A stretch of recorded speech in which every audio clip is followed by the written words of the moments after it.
La réforme du service public remet en cause le temps de travail des personnels. À l'éducation par exemple, les professeurs seront certainement invités à réaliser plus de missions. Mais quand pourront-ils le faire dans une semaine qui fait déjà 43 heures, selon une enquête de l'ADEPE, Direction de l'évaluation de la prospective et de la performance. Quand on entend le président nous dire qu'il faut travailler plus dans l'éducation nationale pour gagner plus, c'est le fameux pacte qu'il veut mettre en œuvre, eh bien nous on dit non, c'est pas possible, les enseignants ne pourront pas travailler plus. Déjà ils tirent la sonnette d'alarme. Et puis même intellectuellement, on a du mal à comprendre comment ils peuvent porter ce genre d'initiative, alors même que tout montre qu'il faut plutôt nous augmenter et améliorer nos conditions de travail. Donc on veut une reconnaissance de notre travail et nos heures qui sont effectuées. On a vu que là, cette année, le ministère a été obligé de reporter de 2 semaines la date d'inscription au concours parce qu'il n'y avait pas suffisamment de monde.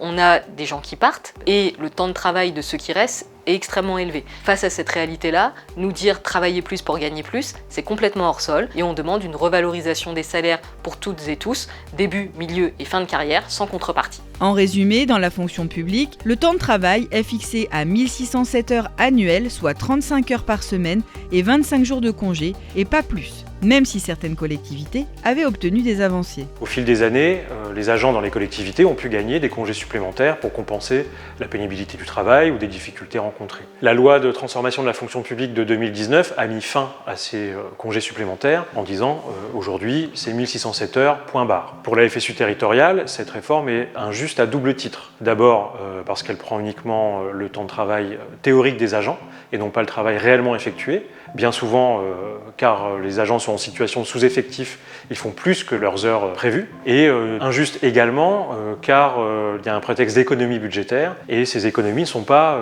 démontrées. Pour nous, c'est une réforme qui est purement idéologique et qui va simplement entraîner une dégradation supplémentaire des conditions de travail des agents et donc du service rendu à la population. Le droit au repos est également remis en cause au sein des services pénitentiaires d'insertion et probation. Depuis la mise en place d'astreintes, les agents sont susceptibles d'intervenir la nuit et le week-end au domicile des personnes détenues portant un bracelet électronique sans récupération d'office.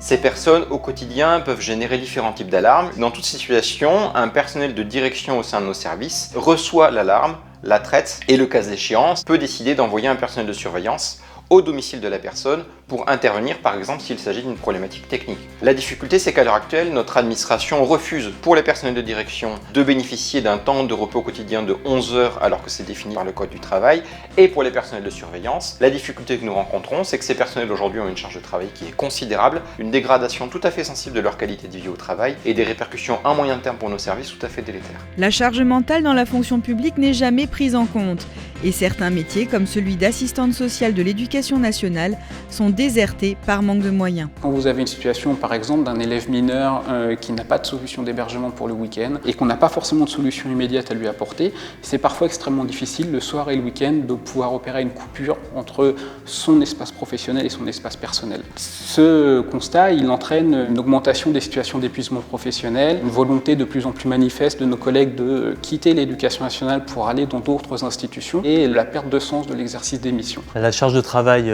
des agents publics s'est considérablement alourdie sur fond de pénurie budgétaire, et puis c'est sur fond aussi d'une forme de mépris pour les agents publics qui n'en feraient pas encore assez et à qui on pourrait donc imposer des tâches supplémentaires, et ça c'est quelque chose qui fait considérablement souffrir aussi les agents. Donc ce qu'il faut revaloriser en réalité, c'est le cœur des métiers, c'est revaloriser les salaires et pas créer des indemnités liées à des tâches supplémentaires.